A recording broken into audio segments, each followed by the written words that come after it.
साथियों, अस्सलामु अलैकुम।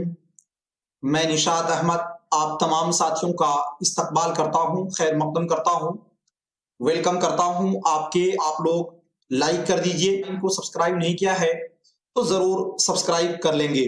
ओके, अब हिस्सा है, क्या कहा जा रहा है? हिदायत में है मंदरजा झैल इबारत को पढ़िए और दिए गए मुतबादिल में से मुनासिब तरीन मुतबादिल का इंतखाब कीजिए। सवाल नंबर 136 से 142 तक इसी के बेस पर है साथियों। ये आपका पैराग्राफ है। क्या है? सबसे पहले कहा जा रहा है सैयद फजलुल हसन नाम और हसरत तखल्लुस 1875 में कस्बा मोहान जिला उन्नाव उत्तर प्रदेश में पैदा हुए। बाज किताबों में उनका सन पैदाइश 1880 और 1881 भी मिलता है। वो एक कामयाब शायर और बेबाक सहाफी होने के साथ साथ एक सरगर्म सियासतदां और मुजाहिद आजादी भी थे। अरबी फारसी की इब्तदाई तालीम मकतब में हासिल की। 1899 में मोहम्मदन एंग्लो ओरिएंटल कॉलेज मौजूदा अलीगढ़ मुस्लिम यूनिवर्सिटी में दाखिला ले लिया। हसरत 12 साल की उम्र में शेर कहना शुरू कर दिया था। यह पैराग्राफ होता है। अब इस चलिए देखते हैं। 136 में पूछा जा रहा है अरबी फारसी की इब्तदाई तालीम। ऑप्शन नंबर ए है कॉलेज में हासिल की, ऑप्शन नंबर बी में मकतब में हासिल की, ऑप्शन नंबर सी में यूनिवर्सिटी में हासिल की और ऑप्शन नंबर डी में प्राइवेट में हासिल की। चलिए बताइए तो क्या होगा 136 का? अभी आपने पढ़ा है उसी बेस पर यह है जी। तो अभी आपने पढ़ा साथियों मकतब में हासिल की अरबी और फारसी की तालीम। देख रहे हैं यहां पर आपको लिखा होगा कि कहां ये गया जी। ये देखो अरबी और फारसी की इब्तदाई तालीम कहां हासिल की? तो मकतब में हासिल की। तो हमारा यहां पर क्या हो जाएगा? मकतब में हासिल की, यानी आपका ऑप्शन नंबर बी। अब 137 में है गवर्नमेंट हाई स्कूल फतेहपुर से आईए पास किया, एमए की तालीम हासिल की जी।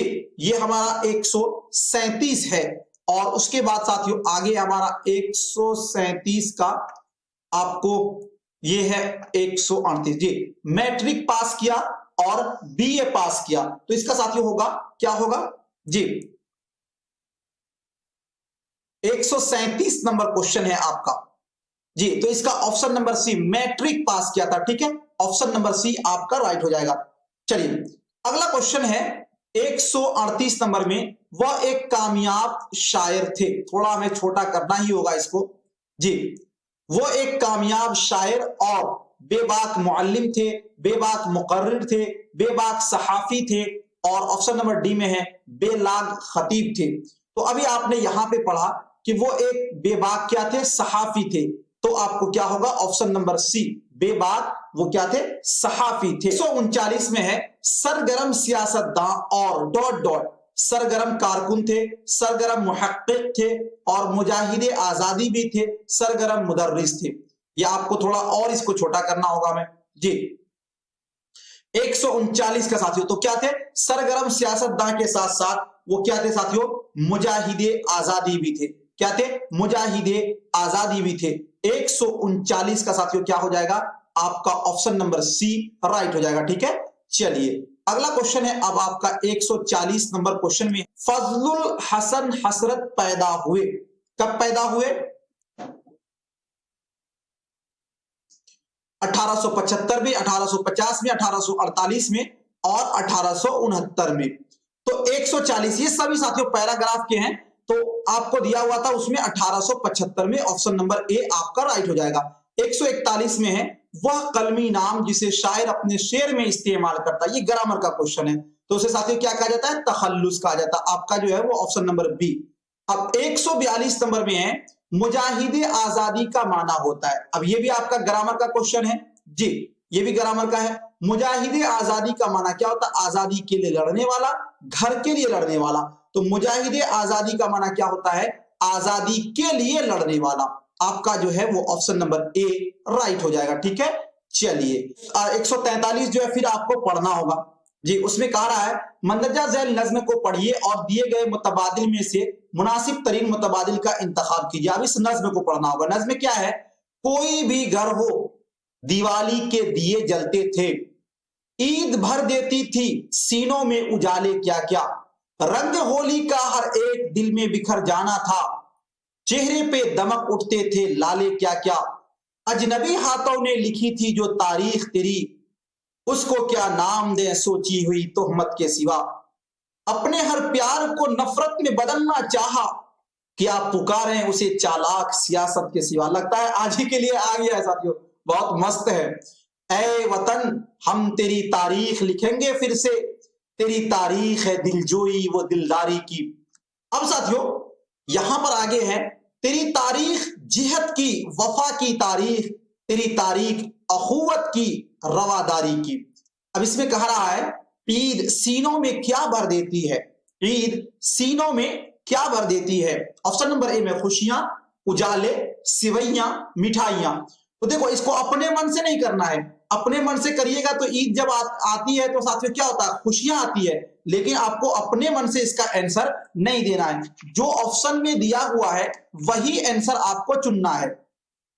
तो ईद सीनों में क्या भर देती है। अब देखो यहां पर क्वेश्चन में देखिएगा कि साथियों ईद भर देती है सीनों में उजाले, क्या भरती है, उजाले। तो इसी एतबार से आपको इसमें भी भरना है, ईद सीनों में क्या भर देती है, उजाले। ठीक है, चलिए।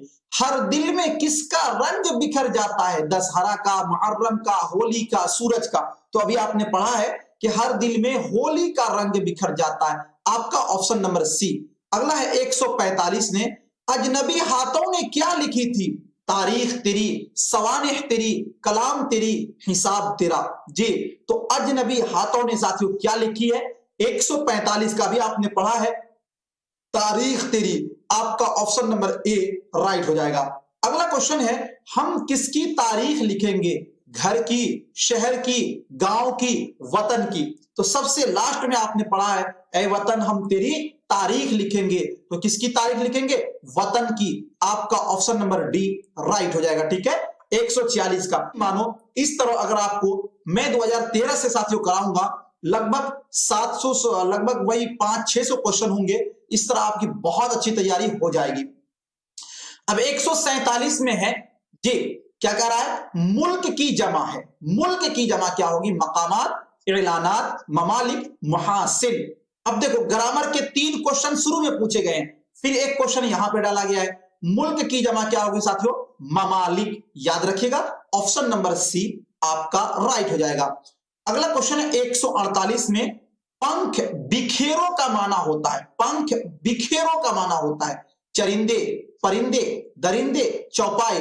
पंख बिखेरो का माना क्या होता है जी, 148 का। तो साथियों परिंदे का माना होता है, क्या माना होता है, परिंदा। पंख किसके पास होता है साथियों, परिंदे के पास होता है ना। चलिए 149 में है, बागात के वाहिद होंगे, बहुत इजी ग्रामर पूछा जाता है इसमें। बागात के वाहिद क्या होंगे, बाग, राग, जाग और बाग। अब देखो अगर आपकी ग्रामर कमजोर होगी तो आप बाग जो है इस तरह लिख दीजिएगा गाफ के साथ, और ये आपका हो जाएगा गलत। बागात गैन से है तो आपका ये वाला बाग होगा, यानी ऑप्शन नंबर डी आपका राइट हो जाएगा।